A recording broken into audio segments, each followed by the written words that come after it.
వర్తమానం మధ్యాహ్న వార్తలకు స్వాగతం. వార్తలు చదువుతుంది మీ భాష. కొన ఊపిరితో వచ్చిన రోగికి ఊపిరులుది. ముఖ్యంగా కరోనా సమయంలో తమ ప్రాణాలను సైతం లెక్క చేయకుండా ప్రపంచవ్యాప్తంగా ఎంతోమందికి వైద్య సేవలు అందించిన నిస్వార్థ వైద్యులందరికీ జాతీయ వైద్యుల దినోత్సవ శుభాకాంక్షలు తెలుపుతున్న వర్తమానం న్యూస్ టీం. ఈరోజు వార్తలోని ముఖ్యాంశాలు: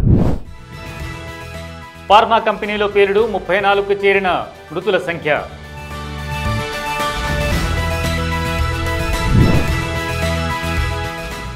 2025-26లో తెలంగాణలో ప్రొఫెషనల్ కోర్సులకు ఫీజు పెంపు లేదు. నిత్యం రోగుల ప్రాణాలు కాపాడేందుకు అహోరాత్రులు శ్రమిస్తున్న వైద్యులందరికీ డాక్టర్స్ డే శుభాకాంక్షలు. నిజంగా డాక్టర్స్ అందిస్తున్న సేవలు మహోన్నతమైనవి. ఎంతో పవిత్రమైన వైద్య వృత్తిలో ఉన్న వైద్యులందరికీ మా శుభాభినందనలు. నిత్యం రోగపీడితులకు వైద్యం అందిస్తూ వాళ్లకు ఆరోగ్య భాగ్యాన్ని ప్రసాదిస్తూ పలు వ్యాధులు ఎన్నో ప్రమాదాల బారిన పడి చావు బతుకుల మధ్యన కొట్టుమిట్టాడే వారికి సకాలంలో వైద్యం అందించి వారికి ప్రాణభిక్ష పెట్టేది కేవలం వైద్యులు మాత్రమే. అందుకే డాక్టర్లను ప్రాణదాతలంటారు. ఇంతటి మహోన్నతమైన పవిత్రమైన వైద్య వృత్తికి కొంతమంది డాక్టర్లు తమ స్వార్థ ప్రయోజనాల కోసం కళంకం తెచ్చిపెడుతున్నారు. సేవా దృక్పథంతో వైద్య వృత్తిని భావించి ఎంతోమంది ఆదర్శప్రాయమైన డాక్టర్లు మన దేశంలో గడిచారు.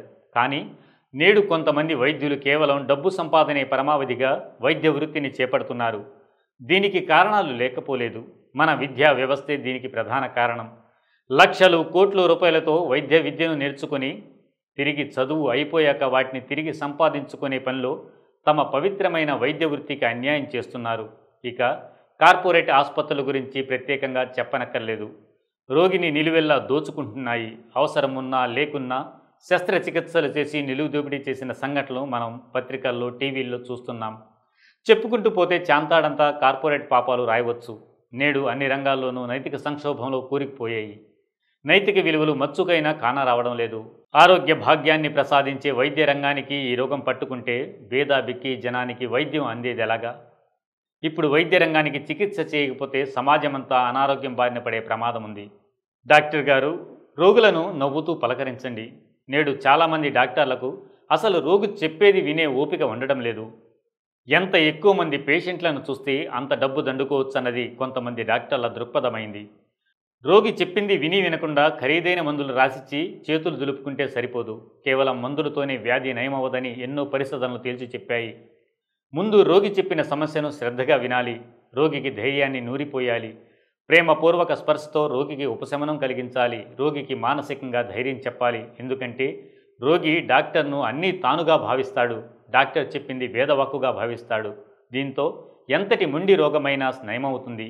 రెండోసారి వచ్చిన రోగికి ఇప్పుడు మీ ఆరోగ్యం ఎలా ఉంది అని అడగాలి. ఆ తర్వాత అతనికి ధైర్యం చెబుతూ భయపడవలసిన పని లేదు, దేవుడు తలిస్తే ఈ వ్యాధి త్వరలోనే నయమవుతుందని భరోసా ఇవ్వాలి. పాసా మైలారంలోని సిగాచి ఇండస్ట్రీ ఫార్మా ప్లాంట్లో జరిగిన పేలుళ్లలో మృతుల సంఖ్య 34కి పెరిగిందని ఒక సీనియర్ పోలీస్ అధికారి తెలిపారు. శిథిలాలను తొలగిస్తున్న క్రమంలో అనేక మృతదేహాలు బయటపడ్డాయి. మొత్తం 31 మృతదేహాలను శిథిలాల నుంచి వెలికితీశారు.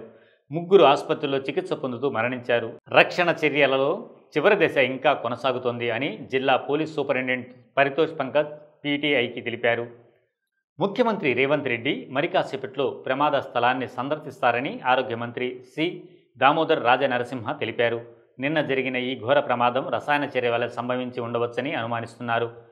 సిగాచి ఇండస్ట్రీస్ లిమిటెడ్ అనేది active pharmaceutical ingredients, intermediates, excipients, vitamin mineral blends మరియు ఆపరేషన్స్ అండ్ మేనేజ్మెంట్ సేవలలో అగ్రగామిగా ఉన్న ఔషధ సంస్థ అని కంపెనీ వెబ్సైట్ తెలిపింది. కాగా సంగారెడ్డి జిల్లా పటాన్చేరు మండలం పాసమైలారంలోని సిగాచి ఫార్మాస్యూటికల్ ఇండస్ట్రీస్ లిమిటెడ్ కంపెనీలో సోమవారం భారీ పేలుడు సంభవించి కార్మికులు, సిబ్బంది మృత్యువాత పడ్డారు.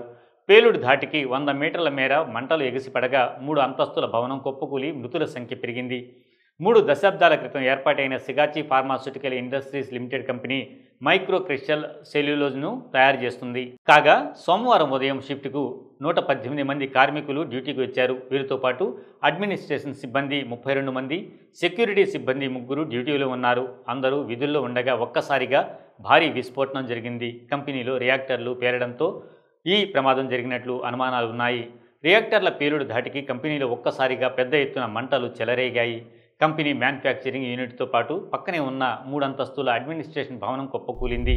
ప్రైవేటు అనుబంధిత విద్యా సంస్థల ప్రొఫెషనల్ కోర్సులకు వసూలు చేసే ప్రతిపాదిత ఫీజును ఆమోదించేందుకు లేదా సవరించేందుకు తెలంగాణ స్టేట్ ఫీజు రెగ్యులేటరీ కమిటీకు పూర్తి స్వేచ్ఛ ఉందని స్పష్టం చేసింది.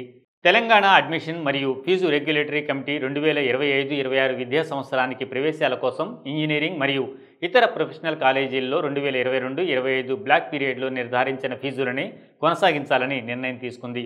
అయితే ప్రతి కోర్సు కోసం సంస్థలు ప్రతిపాదించే ఫీజును TSFRC ఆమోదించవచ్చు లేదా మార్పు చేయవచ్చు. రాష్ట్ర ప్రభుత్వం GOMS నంబర్ 6 ద్వారా ఉత్తర్వులు జారీ చేసింది. దీని ప్రకారం గత సంవత్సరం విధించిన ఫీజును ప్రొఫెషనల్ కోర్సులన్నింటిలోనూ కొనసాగించాలని ఆదేశించారు. ఇందులో BE, MTech, BArch, MArch, B Pharmacy, M Pharmacy, Pharma D, MSc, MBA, integrated MBA సహా మరియు ప్రైవేట్ అనుబంధిత ప్రొఫెషనల్ సంస్థల్లో అందించే వొకేషనల్ కోర్సులు ఉన్నాయి. ప్రైవేటు అనుబంధిత ప్రొఫెషనల్ విద్యా సంస్థలు 2025-28 బ్లాక్ పీరియడ్కు సంబంధించిన ఫీజు పెంపు హైకోర్టు మరియు సుప్రీంకోర్టు ఆదేశాలకు విరుద్ధంగా ఉన్నట్లు TIFRC అభిప్రాయపడింది. ఈ నేపథ్యంలో ఫీజు నిర్ణయానికి సంబంధించిన పారామీటర్లను పరిశీలించేందుకు మరియు కొత్త ఫీజును సూచించేందుకు ప్రత్యేక కమిటీని ఏర్పాటు చేసే అధికారం రాష్ట్ర ప్రభుత్వానికి ఉంది అని ఈ ఉత్తర్వులు పేర్కొంటున్నాయి. ఇది మీరు నిష్పక్షపాత నిజవార్తల వేదిక వర్తమానం. లైక్ చేయండి, షేర్ చేయండి, సబ్స్క్రైబ్ చేయండి. మరిన్ని విశేషాలతో మళ్ళీ మీ ముందుంటాం. అంతవరకు సెలవు. ధన్యవాదాలు.